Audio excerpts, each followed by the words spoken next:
Aleluia. Abra sua Bíblia comigo. Livro do Gênesis, capítulo de número 38.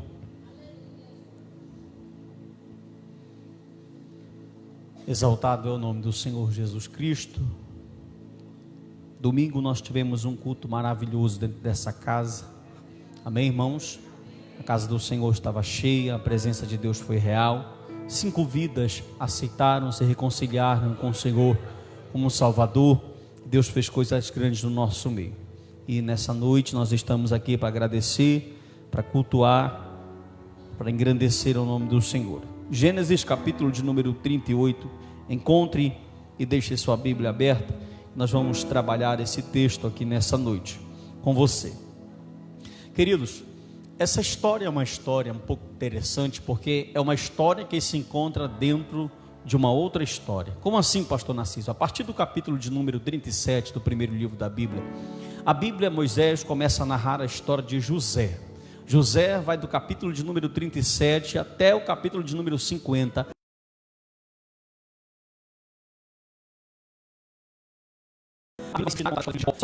Capítulo 37 ao 50, no capítulo 38, a Bíblia vai abrir uma lacuna para contar a história do irmão de José, Judá e Tamar, que era sua nora.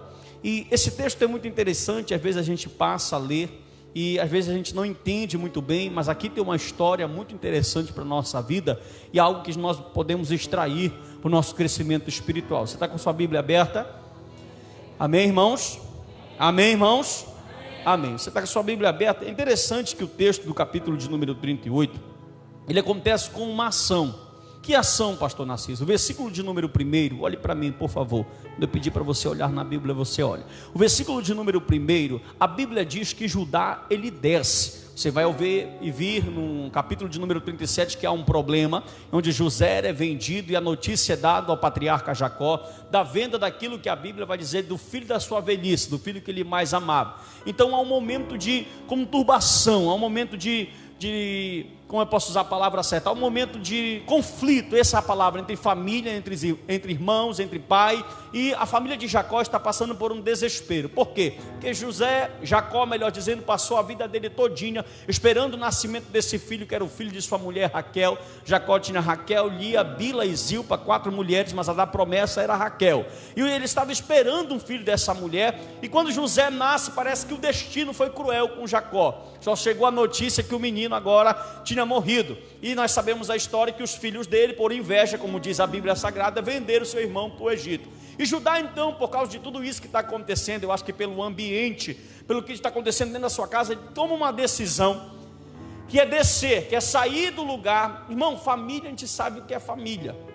Família tem suas brigas, tem suas discussões, é assim ou não é? Tem os seus problemas, hoje está aqui, mas é família, sim ou não? Família é família. E Judá toma uma decisão que a gente vai ver que é uma decisão muito ruim. Por quê, pastor? Essa palavra descer, esse termo descer, ele traz nesse contexto uma conotação de deslocamento. Como assim, pastor? Descer, subir, andar, ir. Ele faz deslocamento. Se a gente ler o capítulo de número 13 do livro do Êxodo, o capítulo de número 21, Israel, ele tinha uma direção para ser tomada, para que qualquer decisão de deslocamento fosse tomada na vida dele. Como? Me ensine, pastor. O exemplo é, toda vez que a nuvem do Senhor, que se acampava no território de Israel, ela mudasse de posição, Israel teria que sair, porque ali estava sendo deixada uma deixa de Deus, que então as tribos, o clã israelita, teria que sair daquele lugar para se deslocar. Só que esse descer também ele pode aparecer metaforicamente como alguém que está se rebaixando, está deixando a sua posição, abrindo mão da sua posição para ficar diante de um lugar. E a Bíblia vai nos mostrar nos 30 versículos do capítulo 38 do livro do Gênesis, que a decisão de descer de Judá, ela não é boa. Por quê, pastor? Que você vai observar, olhe para cá, do verso 1 ao verso 5, que ele vai descer e vai casar com uma mulher cananeia. Preste atenção aonde vai gerar o conflito dessa história aqui de Tamar. A descida já é sim a direção de Deus. Por quê, pastor? Porque nós já aprendemos dentro dessa casa que quando o problema bate na frente do crente, o crente não tem que fugir do problema. Sim ou não? Mas você tem que encarar. Você não tem um Deus que não perde? Sim ou não? Você não tem um Deus que é Senhor dos exércitos, que é Deus de batalha? Então nós aprendemos que o crente, quando a situação bate de frente com ele, ao invés dele fugir, é melhor ele encarar, porque aquele que está conosco é mais forte do que aquele que está no mundo. Mas por algum motivo, eu creio que por causa da situação, a decisão de Judá mostra que ele não está bem espiritualmente. E para completar mais ainda o seu deserto, irmã Iraneide, ele desce e vai ferir um princípio. Presta atenção, a lei ainda não está institucionalizada. A lei de Moisés ainda não apareceu em rigor. Mas quem disse que a lei nasce em Moisés? Se você ouviu que a lei nasce em Moisés, você está equivocado. Por quê? Aonde nasceu a lei, pastor Narciso? A lei nasceu lá no Éden. Quando Deus falou para Adão, não comerás. Quando Deus falou, não comerás, ali nasceu a lei. E o homem, o ser humano, todo ser humano do planeta Terra, ele nasce com um senso de justiça dentro dele. Aí é um problema para os ateus de plantão, porque o ateu não consegue explicar como é que o ser humano traz que não tem um Deus. Se não existe um Deus, se não há um Deus criador, como é que esse senso de justiça, de certo e de errado, nasceu dentro de você e você tem ele? E outra, se não tem um Deus a quem eu devo justiça, por que eu devo ser justo? Só que o ser humano e o próprio apóstolo Paulo, no capítulo 1 de Romanos, vai dizer que todo homem já nasce com isso. E Judá toma a decisão, ele desce e casa com uma mulher cananeia, e a Bíblia vai dizer que desse casamento, sem aprovação de Deus, vai nascer 3 filhos. Quantos filhos? Diga comigo, Onã e Selá. Mais uma vez, diga Onã e Selá. O texto é muito enfático. Um dos seus filhos casa com uma mulher chamada Tamar. A Bíblia diz, preste atenção, que Deus matou Er. O marido de Tamar é o primeiro filho de Judá. Só que a Bíblia diz, Efraim, que Deus, ele mata Só que lá a lei do levirato já existe, ainda não institucionalizada também. E o próprio Tamar diz para o irmão Onã, olha, teu irmão faleceu, e para que a semente dele, para que o nome dele não fique sem semente dentro de Israel, vá lá e cumpre a lei da tua cunhada, para que o primeiro filho nasça com o nome do teu irmão. Olhe para mim, que coisa interessante isso aqui. Só que a Bíblia diz que Onã fazia o ato sexual com a cunhada, mas no momento da ejaculação, ele pegava o sêmen e jogava na terra. Diz alguns estudiosos, o Dr. Champlin diz que é aí que vai nascer o contexto da masturbação. Isso é uma outra mensagem. Mas preste atenção, a Bíblia então diz que Deus matou Onã. Aí, preste atenção, tem um último filho, e Deus fala para Tamar assim, sua nora, você vai para lá, suba para o seu lugar, que quando meu filho Selá estiver da idade para ter você como mulher, eu te dou ele para que a tua descendência não se apaga, e para que tu gere um filho aqui dentro das minhas tendas, da minha terra. Preste atenção nisso que eu vou falar para você. Há uma coisa muito interessante. Você sabe de quem foi a culpa de Deus ter matado e Onã? Olha o que eu vou te dizer. De quem foi a culpa de Deus ter matado o primogênito de Judá, e o seu irmão Onã? De quem foi, irmão? Você pode levantar a mão e me dizer? Porque, deixa eu te falar e você me responde para ficar melhor. De quem é o papel de ensinar? De quem é o papel de educar? De quem é o papel de amar, de formar o caráter, de colocar os princípios? Me responda, por favor. Dos pais. Deixa eu te dizer uma coisa. Sabe por que Deus veio aqui, Efraim, e matou tanto e Onã? Porque Deus falou para Judá, os filhos não são teus, são meus. Se tu não fizer a tua parte, eu venho e faço a minha. Para todos os pais que estão aqui, isso é uma palavra muito dura e muito forte, porque o filho não é teu e nem meu. Os filhos são herança do Senhor. Só que a responsabilidade, ou duas, não tem outra. Ou ele ensinou errado, ou ele não ensinou. E se você, que tem a responsabilidade dada pelo céu de ensinar, educar e amar, não fazer, o céu vai vir. Meu irmão, o céu vai vir e vai fazer.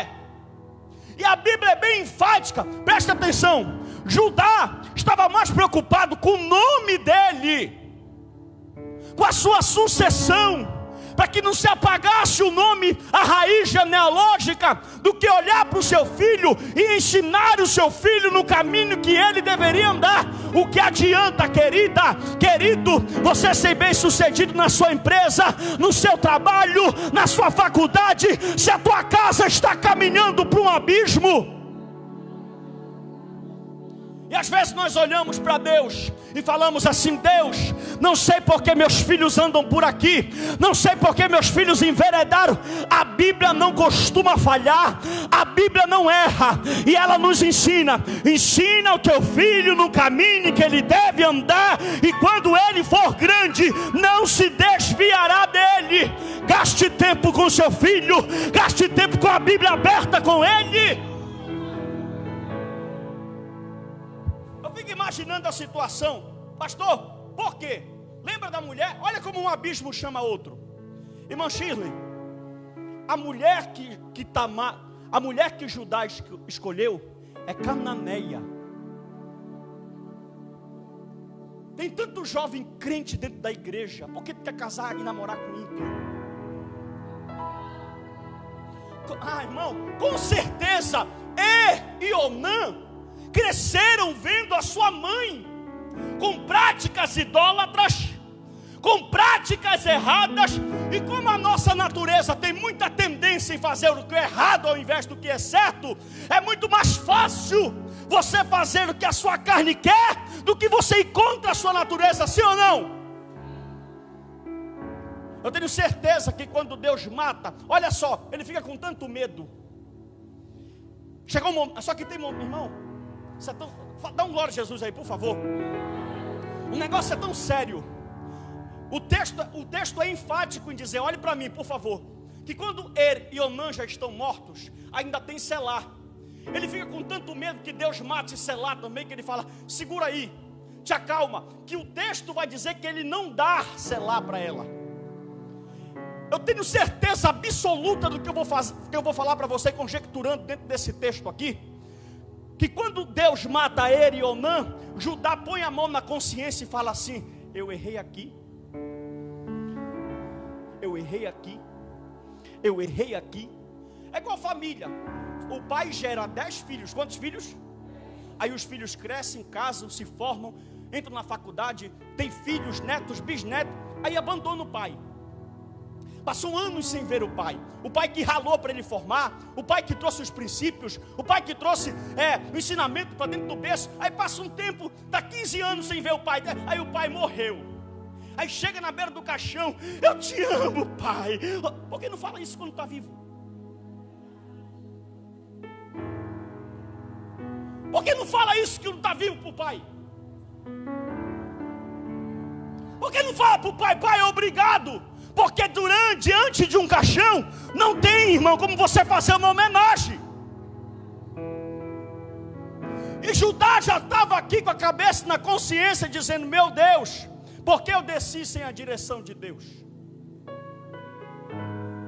Eu costumo estar falando isso em cima dessa tribuna aqui: se a nuvem não sair, não arreda o teu pé, que Deus não está contigo.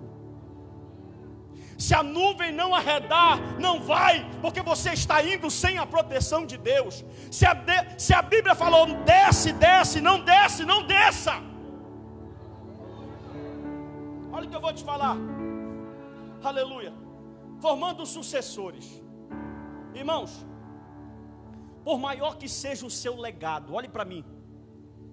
Você pode ser o maior pregador, você pode ser o maior profeta, você pode ser o maior missionário do século 21, mas se você não deixar sucessor, o teu legado é enterrado junto contigo numa cova.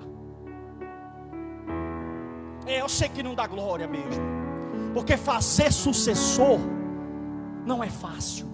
Vou falar, você não consegue fazer sucessor só assistindo o culto. Você está entendendo isso?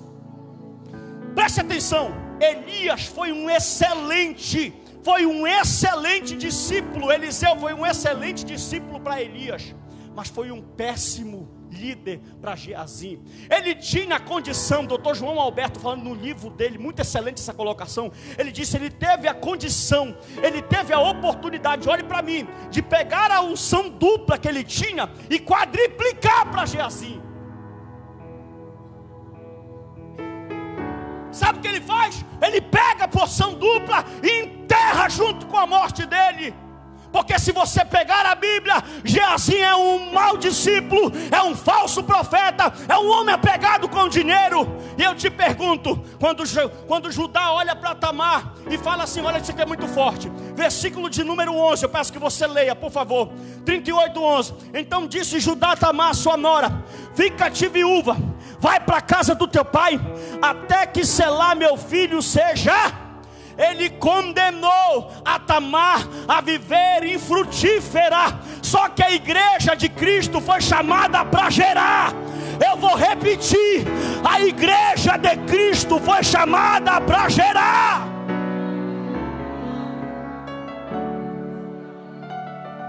Irmão, olha o que eu vou te falar. Os teus erros, os nossos erros,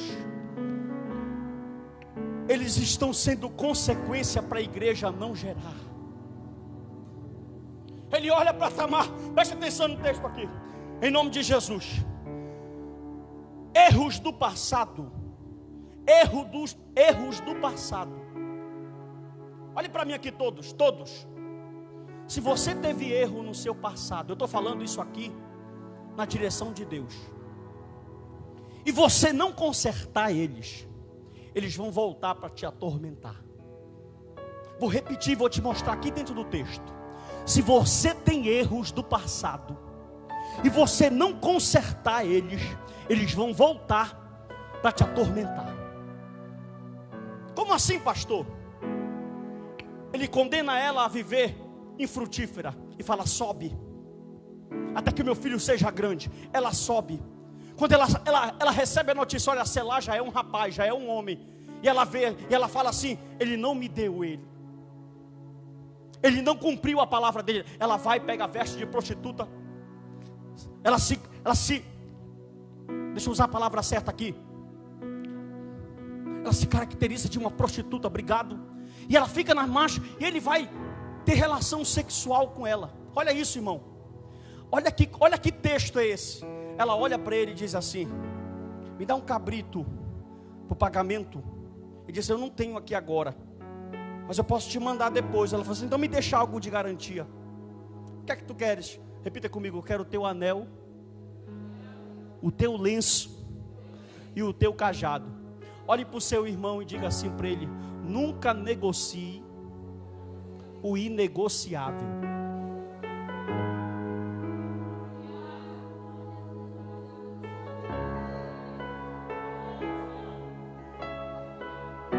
Irmão, você não entendeu.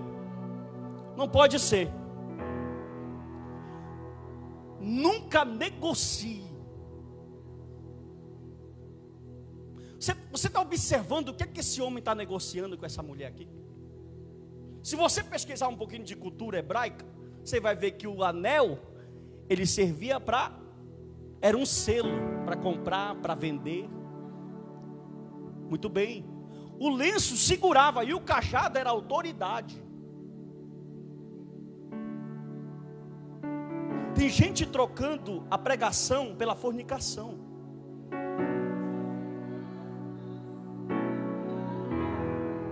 Negociando com o pecado o inegociável. Tem gente trocando os talentos e os dons de Deus. Tem gente trocando o que o céu deu por momentos de prazer passageiros, transitórios.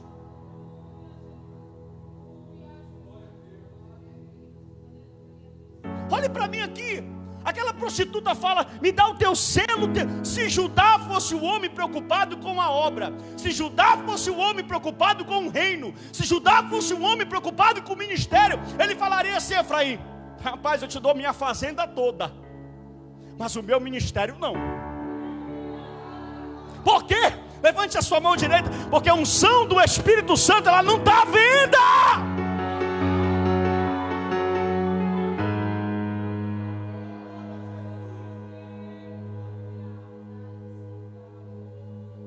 Olhe para mim. E às vezes nós pensamos que coisas que nós fazemos, erros que nós cometemos e deixamos ocultos aos olhos de Deus, entre aspas, porque ninguém oculta nada dele, vão ficar assim. Ninguém nunca vai saber. Minha mulher não viu, meu esposo não viu, o pastor não está vendo. Passou 3 meses. Quantos meses? Olha como a gente é. Judá, pegaram tua nora em adultério. Estão dizendo lá no arraial que Tamar está grávida. Ele sem isentar. Manda trazê-la agora, que eu vou apedrejar. E ela vai com gosto.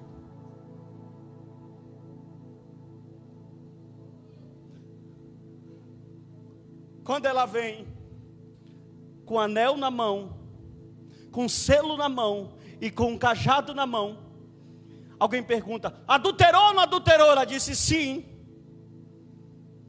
Ela falou: o dono disso aqui, ó, é o pai do meu filho.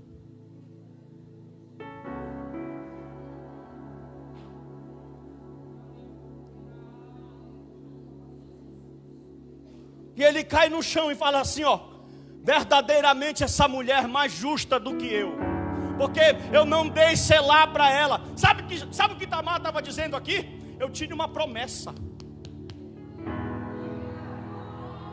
Ei, pega comigo, pega a revelação bíblica comigo. Ela estava dizendo assim para ela: eu tinha trabalho na igreja, rapaz, eu tinha ministério, eu tinha chamado de Deus. Tu pegou o meu chamado e colocou lá na parede e falou: não gera, só que Deus me chamou para gerar.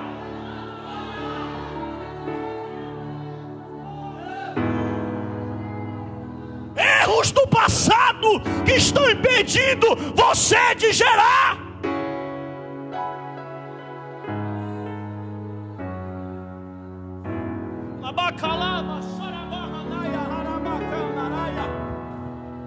Ela disse: eu não sou mulher infrutífera, Deus me chamou com eu tentei com Onã, estou esperando selar. Como é que tu faz eu subir? Eu estou parada, eu não prego, eu não canto, porque os teus erros estão fazendo com que eu não exerça.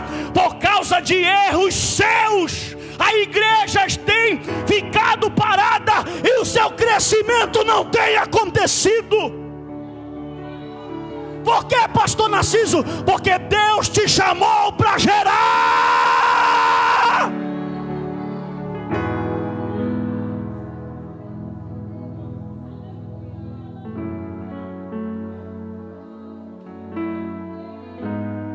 Oh, preste atenção. Onã, olhe para mim. Onã é a igreja egoísta. Não vai ter meu nome, então não gero. Fazia relação sexual com a cunhada. No momento da ejaculação ele pegava o sêmen e jogava na terra. Por quê? Porque o primeiro filho não ia ter o nome dele. Só que Onã não entendia.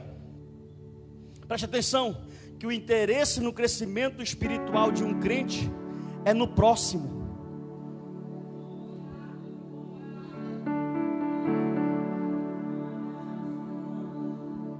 Quando você não está bem, a igreja sente. Quando você está bem, a igreja sente da mesma forma. Para de ser como Onã, egoísta, ao ponto de não olhar para o irmão que está olhando e morrendo do teu lado, e você está cheio de dom que o céu te deu, e você não quer fazer nada para o céu.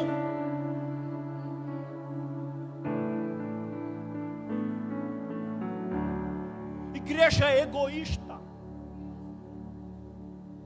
Se Deus me abençoar, eu faço. Você tem que entender uma coisa: o pensamento bíblico não é o pensamento do pastor Narciso, nem do avivamento na palavra, é o pensamento bíblico de Cristo Jesus, dos apóstolos e de Paulo. O cerne do cristianismo é eu fazer por você, é eu servir você, é eu trabalhar por você, é eu estar servindo você.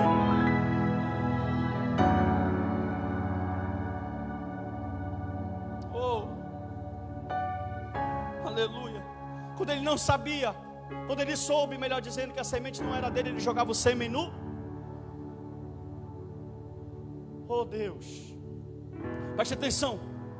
Como é que nós iremos mudar isso?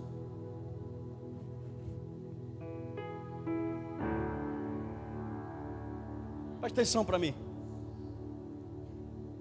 Alguns irmãos, eles não param para entender a visão do céu, do crescimento do próximo. Por exemplo, você já é crente há muito tempo, amém? Amém, irmão? Quantas vezes eu vou falar e a tua mente te responde? Quantas vezes você já se reuniu com irmãos da igreja para conversar de Bíblia com ele?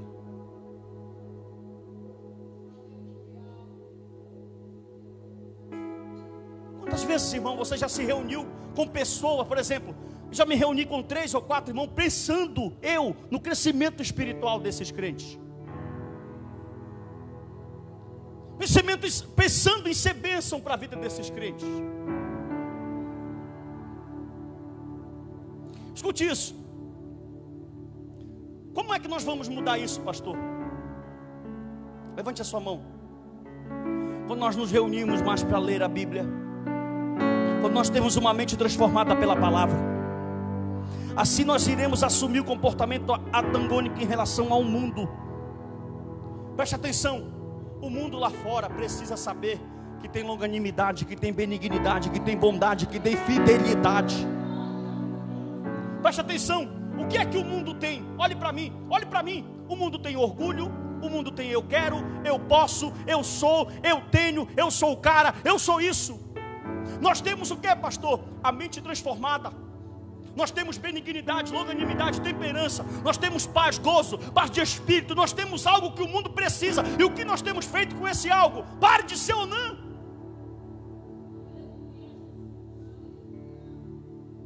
Divida o que o céu te deu com alguém.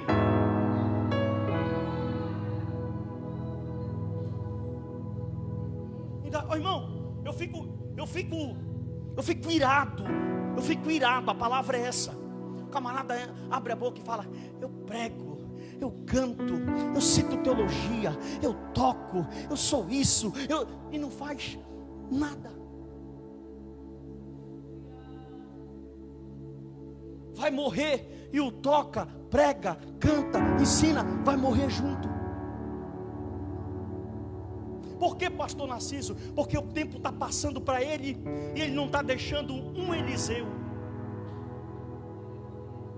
Por que a igreja está de pé até hoje? Porque Cristo deixou 12 cabra macho.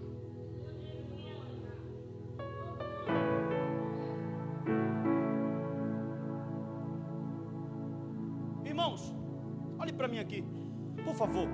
Se você chegou, poxa, vou lá hoje. Se você entrou aqui pensando que você ia escutar, receba a sua vitória, você entrou na igreja errada. Você entrou na igreja errada. Tem uma lá no entrocamento que prega assim, você sabe qual é. Preste atenção para cá. Jesus nos deixou ordens. Quem? Ide por todo mundo e fazei. Quanto tempo tu tem de crente? Pastor, olha que coisa linda. Meu Deus, isso aqui é tremendo. Isso é a revelação de Deus que eu vou falar para você. Você não precisa começar fazendo discípulo na igreja.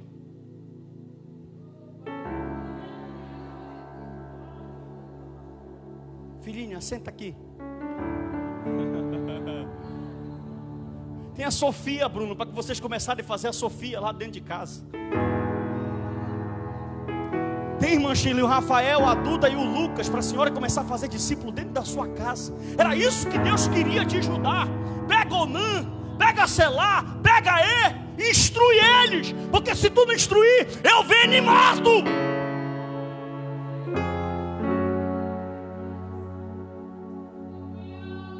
Você está perdendo o seu filho para você mesmo.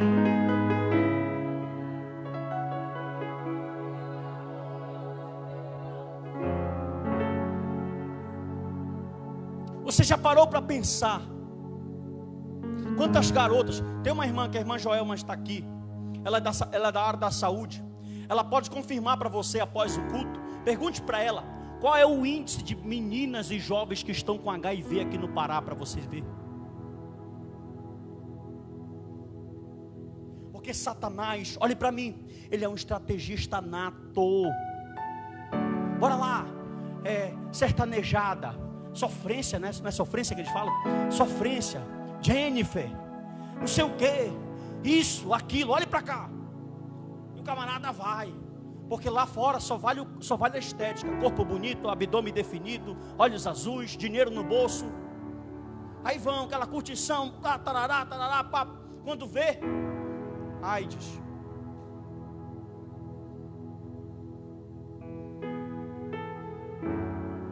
Olhe para o seu irmão com todo carinho e respeito. Olhe para ele e diga assim: Deus nos chamou para gerar.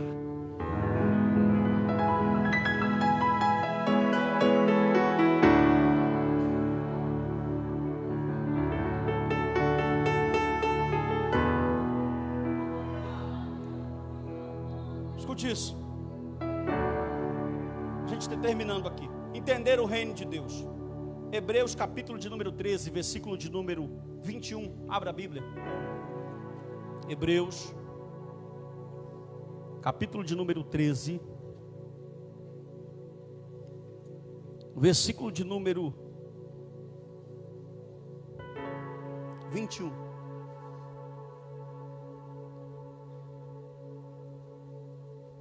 Quem encontrou, diga amém. Diz assim: os aperfeiçoe em toda a boa obra, para fazerdes a sua vontade, imperando em vós o que operante a ele é agradável, por Cristo Jesus, ao qual seja a glória para todos sempre, vos torne aptos para a boa. Olhe para mim, pastor, como eu me torno apto para a boa obra? Pega a dica, preste atenção. Eu tenho 4 aqui para você, mas não falo das 4 não, que não tenho tempo. Repita: equipar, treinar discípulos, avaliar e funções. Que é isso, pastor? Eu equipo como? Querigma e didaquê, pregação e ensino. E como é que eu treino? Não existe melhor apto, melhor treinamento para quem lê Bíblia é a obra.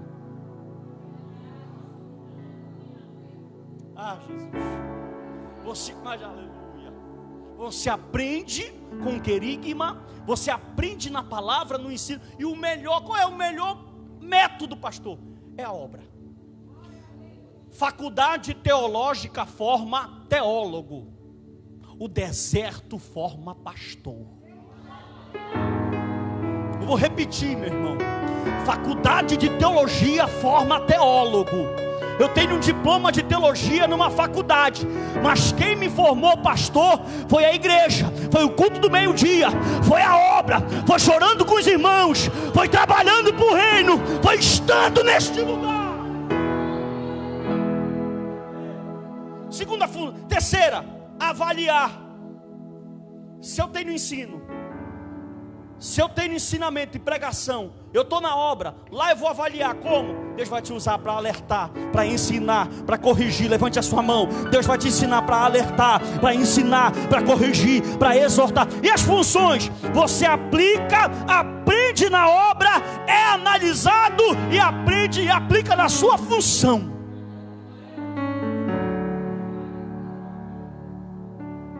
Olhe para o seu irmão, já estou terminando. Está terminando aqui. Olha para ele, diga, olha crente, diga assim para ele: irmão, bora trabalhar.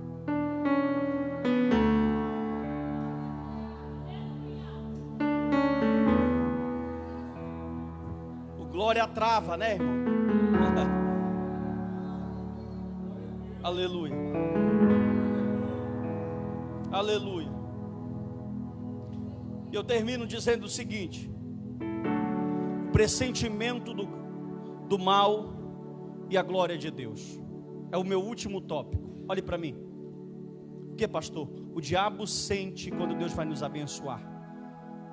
Quando Jacó morreu, olhe para mim, Ele olhou para Judá e disse assim: Judá, de ti sairá um cetro. A promessa de Jesus vem de Judá. Quando sai essa palavra profética da boca de Deus, através da vida de Jacó, da boca de Jacó usado por Deus, o diabo já fica assim dizendo: vem daí. O diabo não sabe, ele não é onisciente, mas ele pressente o que Deus tem para ti. Vou repetir. O diabo pressente o chamado que o céu tem na tua vida.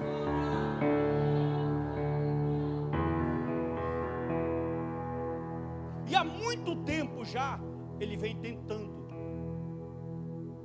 E o Espírito Santo está dizendo assim: ó, é meu.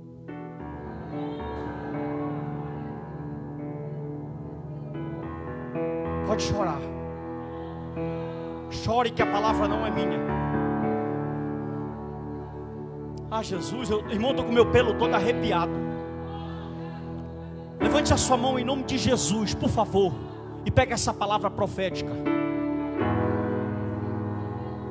Deus sabe o que o Senhor, aleluia, o Espírito de Deus tem te protegido de tantas coisas, te guardado de tantas coisas, porque há promessas e você foi chamado para gerar. O diabo já tentou por aqui, já tentou por ali, e Deus disse: não, eu dou livramento aqui, eu guardo aqui. Não é porque tu pode, ou porque tu quer, porque tu merece, não, é porque o plano de Deus na tua vida já está feito.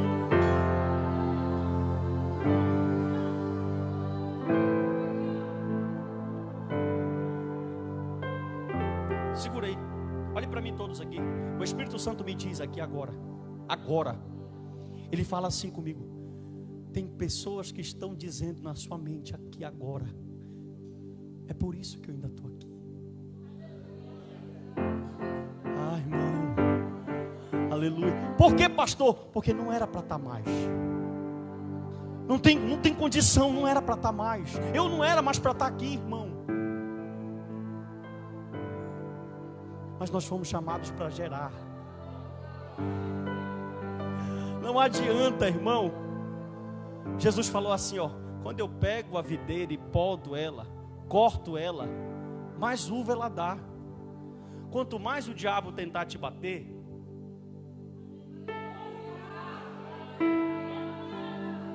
levante a sua mão, entenda essa palavra pelo amor de Deus. Quanto mais ele tentar cortar, quanto mais ele tentar fazer, mais você vai ter que gerar, porque você está debaixo de uma promessa.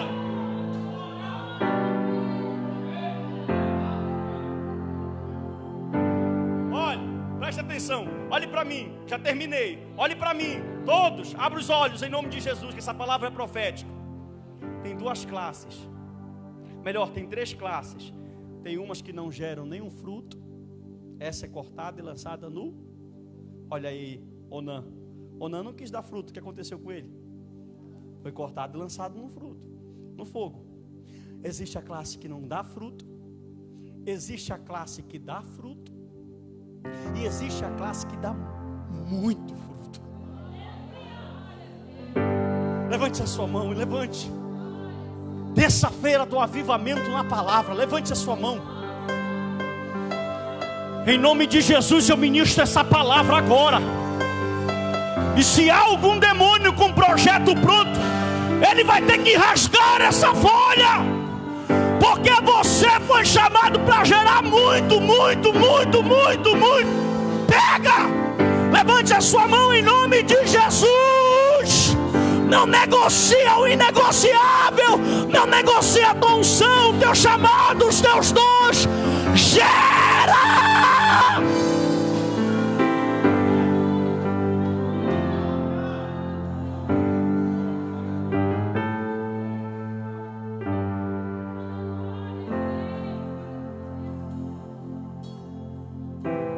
Fique de pé.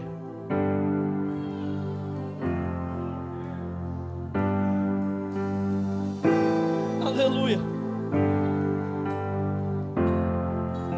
Aleluia.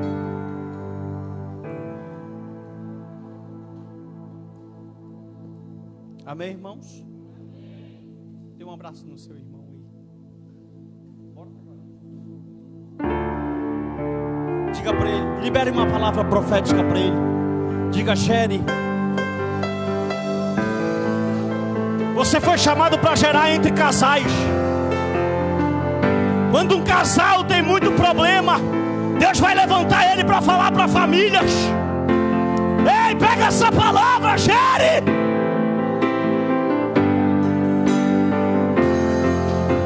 Aleluia. Você que está me ouvindo na internet, eu libero uma palavra profética para você. Gere nessa noite. Você foi chamado para gerar. Nós fomos chamados para gerar. A igreja foi chamada para gerar. Gere na sua casa, gere na sua família, gere no ministério, gere na igreja.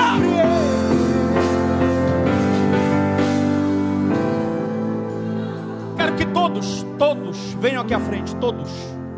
Nós vamos terminar orando. Todos. Já passamos 15 minutos. Todos. Rápido, irmão. Nessa noite o Espírito Santo está cortando para gerar mais. Pode vir, aproxima mais um pouquinho aqui, ó. Aproxima mais aqui do altar um pouquinho aqui. Oh, aleluia.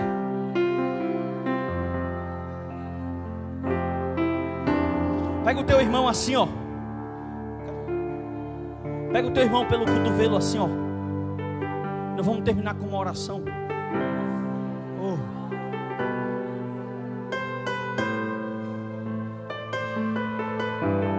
Você não foi chamado para ser infrutífero.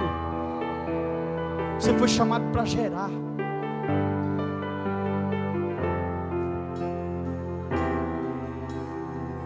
Deus,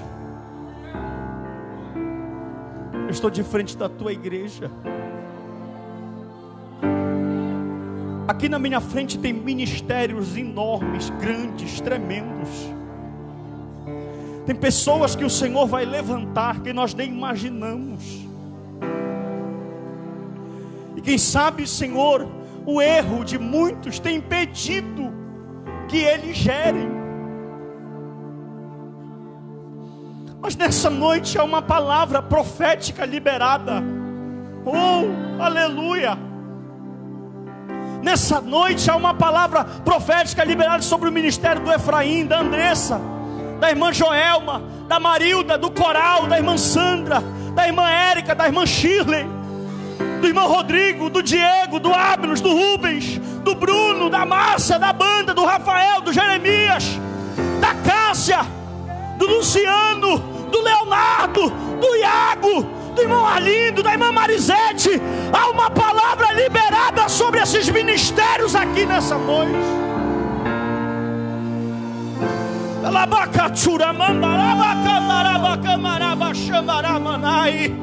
Meu Deus amado, eu não sei o que está acontecendo, mas eu sinto algo acontecendo no mundo espiritual. Eu sinto o Senhor levantando eles com poder e autoridade. Eu sinto o Senhor levantando com poder. Levanta a irmã Irá cada vez mais. Levanta o presbítero Fernando cada vez mais. Levanta, meu Deus amado, a irmã Marisete. Levanta essa igreja. Levanta a Jusileide, o Guilherme. Levanta, meu Deus. Alabacachurabá, embará. Ei, você foi chamado para gerar. O Espírito Santo está usando a minha boca para você nessa noite para dizer: eu te chamei para gerar. Eu te chamei para gerar. Eu te chamei para gerar. Foi chamado para gerar. Tu foi chamado para gerar. Tu foi chamado para gerar. Você foi chamado para gerar.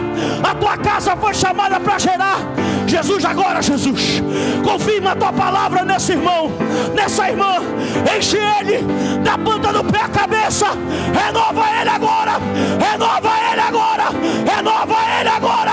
Mais forte, Jesus. Visita o arraial a poder. Levante a sua mão que está descendo poder. Está descendo poder. Pega, pega, gera, gera, gera.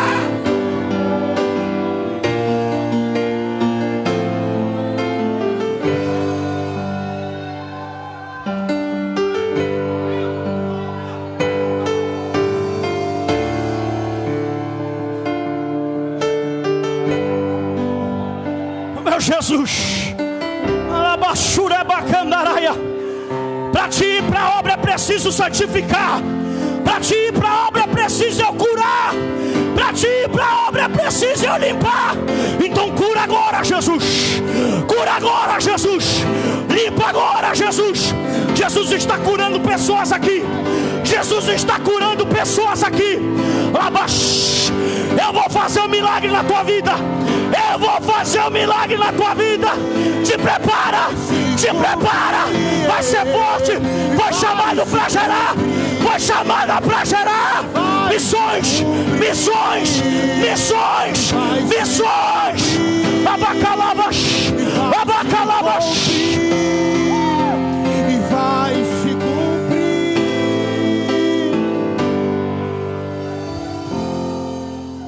Leva-nos em paz e segurança. E a graça do Senhor Jesus Cristo, o amor de Deus nosso Pai, a comunhão, a consolação do Espírito Santo seja com toda a igreja.